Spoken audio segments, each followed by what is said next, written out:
Terus jatuh kramani utawi juduni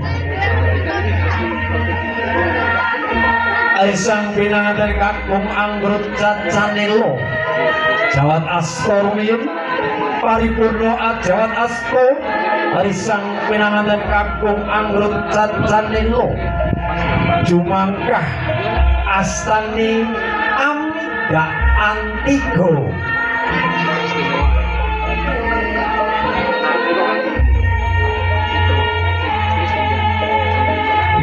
Arisang pinanganten kakung darasan risang pinanganten putri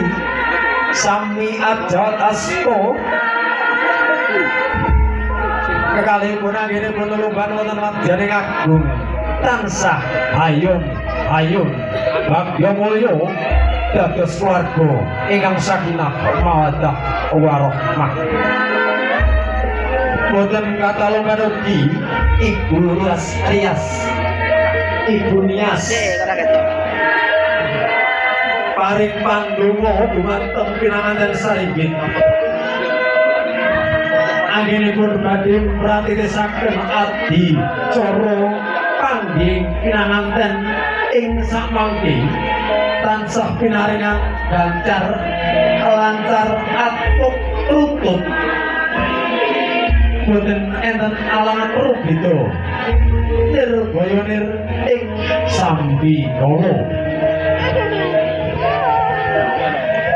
Arisang pinanganten putri sembah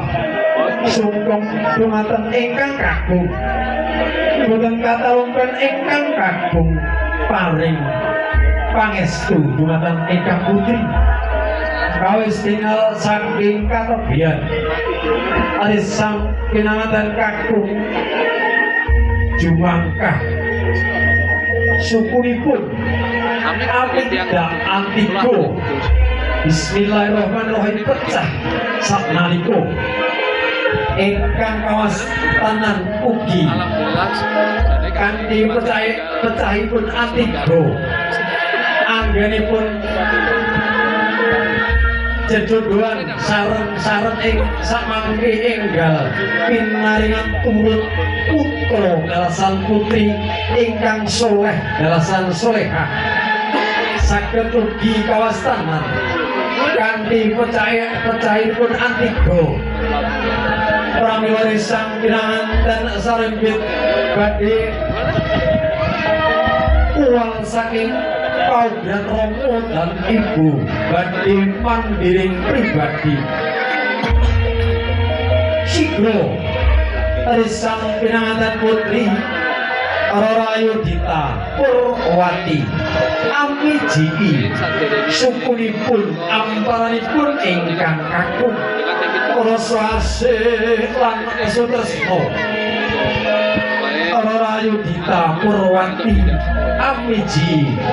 amparan utawi sukunipun ingkang kakung